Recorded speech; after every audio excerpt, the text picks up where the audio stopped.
বিস্তারিত জানাতে সাদা পাথর থেকে সরাসরি যুক্ত হচ্ছেন প্রতিনিধি কামরুল ইসলাম মাহি।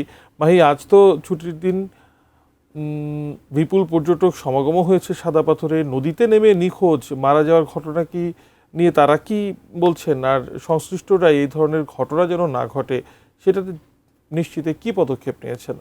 বলেছেন আজকে শুক্রবার ছুটির দিন সিলেটের সাদা পাথরে বিপুল পর্যটকদের সমাগম ঘটেছে।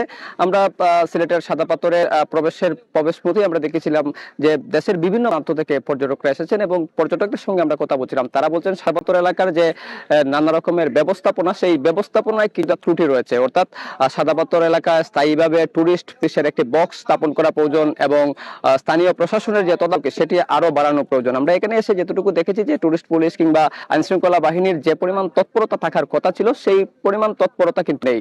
এবং গতকালকে যে চিকিৎসক পর্যটক তিনি দোলাই নদে, অর্থাৎ আমি এই ঠিক যে জায়গাটিতে আছি আমার পাশেই দোলাই নদ এবং এই পাশেই বিজিবি ক্যাম্পের যে মসজিদ, সেই মসজিদের পার্শ্ববর্তী জায়গা থেকে তিনি পানিতে ডুবে নিখোঁজ হয়েছিলেন। নিখোঁজ হওয়ার পরবর্তীতে গতকাল 2টা-2:30টার দিকে তিনি নিখোঁজ হয়েছিলেন। এর পরবর্তীতে আজকে সকাল 8টার দিকে তিনি প্রায় অর্ধ কিলো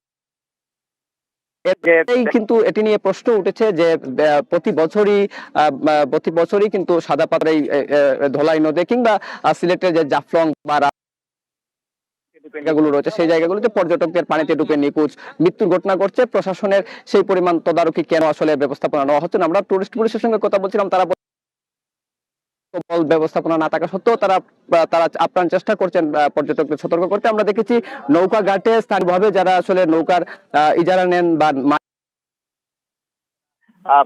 জন্য বা এখানে যারা স্থানীয়ভাবে ফটোগ্রাফার বা অন্যান্য যারা রয়েছেন তারাও কিন্তু বলেন, কিন্তু পর্যটকরা আসলে সাদা পাথরে সেটা দেখে আকৃষ্ট হয়ে কিন্তু পানিতে নামেন। পানিতে নামার পর এক পর্যায়ে পাথর যেটি রয়েছে পানিতে ডুবে থাকার কারণে এবং প্রবল স্রোতের কারণে অনেক সময় দুর্ঘটনার ঘটনা ঘটে। তো সব মিলিয়ে জেলা প্রশাসনের পক্ষ থেকে রয়েছে যে এই দুর্ঘটনা যাতে না ঘটে তারা সম্মিলিত যায় কর্মকর্তা বা সংশ্লিষ্ট যারা রয়েছেন তাদের সঙ্গে তারা সম্মিলিত একটি উদ্যোগ গ্রহণ করবেন। তো এই ছিল এখানকার সর্বশেষ।